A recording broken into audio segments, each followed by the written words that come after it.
Bonjour et bienvenue à tous en Haute-Normandie, dans le Pays de Caux, ce vaste territoire qui s'étend de Dieppe jusqu'au Havre en passant par Rouen à l'intérieur des terres. C'est terre cauchoise où naquit Guy de Maupassant le 5 août 1850, château de Miromigny. Alors cette contrée si campagnarde, si austère, parfois à l'approche des côtes, de cette côte d'Albâtre, ces falaises de craie, eh bien n'aura eu de cesse de l'inspirer toute sa vie, dans ses contes et nouvelles notamment. Et aussi n'a-t-il pas décrit avec ce réalisme si particulier, parfait, ces paysages littoraux ou bien ces tableaux de la vie quotidienne normande. Avant de rejoindre Atrota tout à l'heure et ces fameuses falaises de craie justement, eh bien attardons-nous un instant à Croisset, là où demeura longtemps, jusqu'à sa mort, le maître de Maupassant, celui qu'il prenait pour son père spirituel, Gustave Flaubert.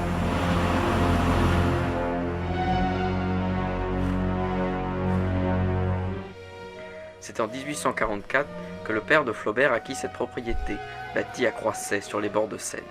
Du domaine détruit peu après la mort de Gustave et reconverti en usine, ne subsiste que ce pavillon de jardin, où sont exposés quelques-uns de ses objets personnels, comme sa table de travail et son pupitre, sur lequel toute son œuvre a été écrite.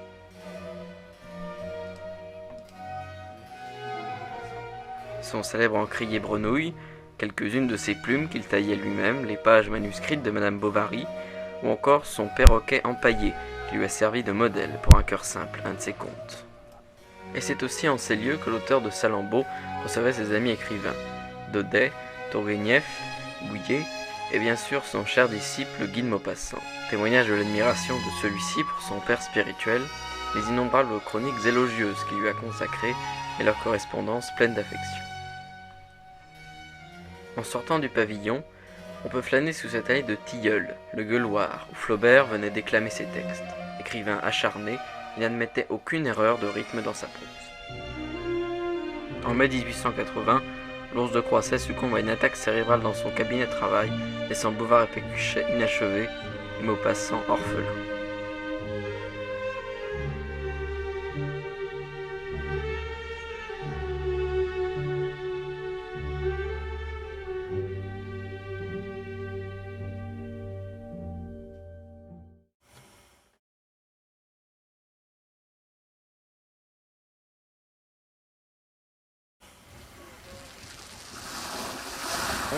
Sur une plage pleine de soleil, la vague rapide roule les fins galets, un bruit charmant, sec comme le déchirement d'une toile, joyeux comme un rire et cadencé, court par toute la longueur de la rive, voltige au bord de l'écume, semble danser, s'arrête une seconde puis recommence avec chaque retour du flot. Ce petit nom d'Étretat, nerveux et sautillant, sonore et gai, ne semble-t-il pas né de ce bruit de galets roulés par les vagues ?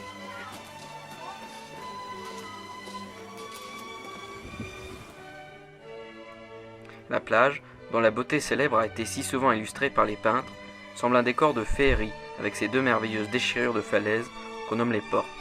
Elle s'étend en amphithéâtre régulier dont le casino occupe le centre et le village, une poignée de maisons plantées dans tous les sens, tournant leurs faces de tous les côtés, maniérées, irrégulières et drôles, paraît jetée du ciel par la main de quelques semeurs et avoir pris racine au hasard de la chute.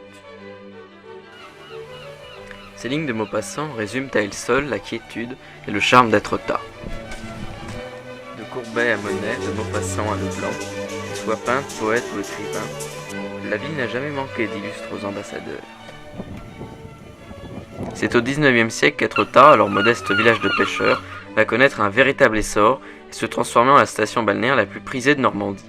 Les Parisiens frivoles affluent désormais, avides de baignades, de jeux d'argent et de mondanité.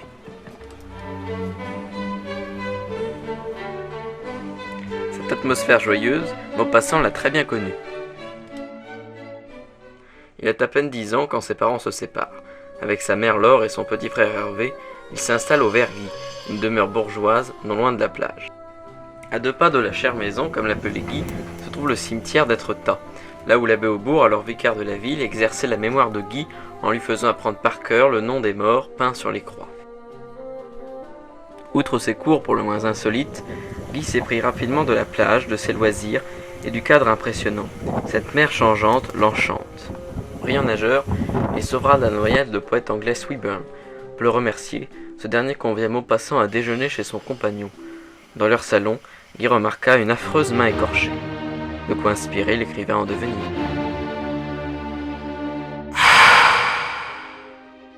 La présence de fantastique et de morbide dans son œuvre résulte en partie de son enfance où les pêcheurs lui contaient les plus épouvantables légendes cauchoises.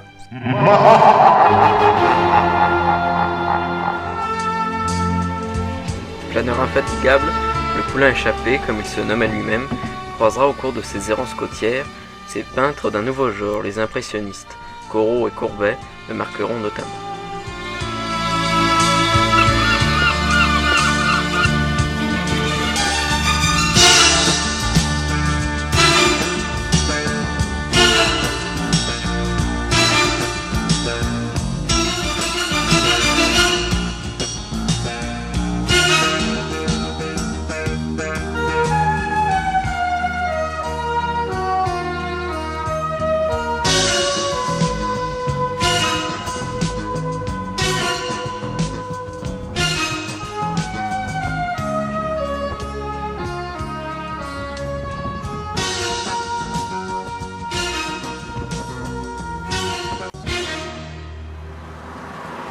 Adulte, il reviendra souvent à Étretat.